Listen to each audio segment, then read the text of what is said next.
বাংলাদেশের রাজনীতিতে আগামীতে যেন কোনো ফ্যাসিবাদী কাঠামো তৈরি না হয়, আগামীতে যেন সংসদে এমন কোনো প্রার্থী না যায় যারা দেশের সম্পদ লুণ্ঠন করে বিদেশে নিজের প্রতিপত্তি বাড়িয়েছে, বিদেশে নিজের সম্পদ তৈরি করেছে, যারা বাংলাদেশের কামার কুমার জেলে চাষার প্রতিনিধিত্ব উপেক্ষা করে বহিঃশক্তির এজেন্ডা বাস্তবায়ন করে বাংলাদেশকে ফ্যাসিবাদের দিকে ঠেলে দিয়েছে, সেটাকে অনুসরণ করে যেন আগামীতে কোনো সরকার বাংলাদেশের রাষ্ট্র ব্যবস্থায় বসতে না পারে, সেজন্যই আমাদের এই আজকে পথ চলা।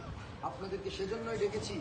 আজকে আমরা বাংলাদেশের জনগণকে বার্তা দিতে চাই যে আগামীকাল এবং পরশুদিন যে নির্বাচন, 12 তারিখের নির্বাচন, এই নির্বাচনে আপনি একজন বাংলাদেশের নাগরিক হিসাবে, সকল মানুষের প্রতিনিধি হিসেবে ভোট কেন্দ্রে যাবেন।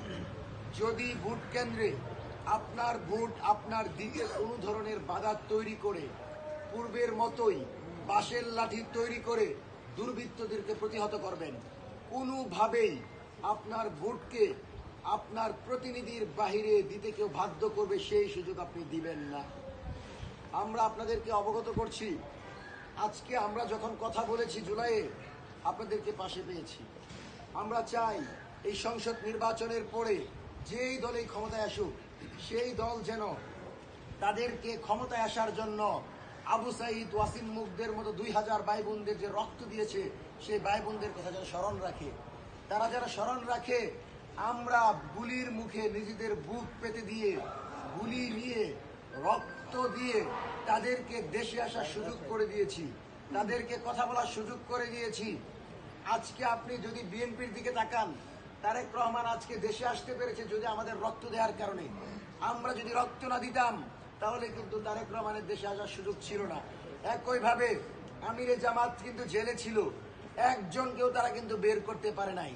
আমাদের রক্তের উপর দিয়ে তারাও এখানে এসেছে।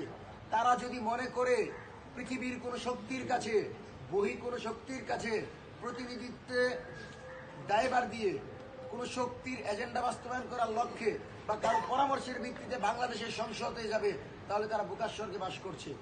আমরা বাংলাদেশের প্রতিটি রাজনৈতিক দলকে বলছি, যেই কোনো মূল্যে বাংলাদেশের জনগণের ভোটাধিকার নিশ্চিত করে প্রতিটি কেন্দ্রে সুষ্ঠু, অবাধ এবং নিরপেক্ষ ভোট প্রয়োগের পরিবেশ নিশ্চিত করে যদি আপনারা জয়ী হতে পারেন, তবেই আমরা আপনাদেরকে গ্রহণ করব। কিন্তু কোনোভাবে যদি শক্তি প্রয়োগ করে, প্রভাব প্রতিপত্তি দেখিয়ে ভোট কেন্দ্রে নিজেদের দখলে নিতে চান, বাঁশের লাঠি তৈরি করে আপনাদেরকে প্রতিহত করা হবে।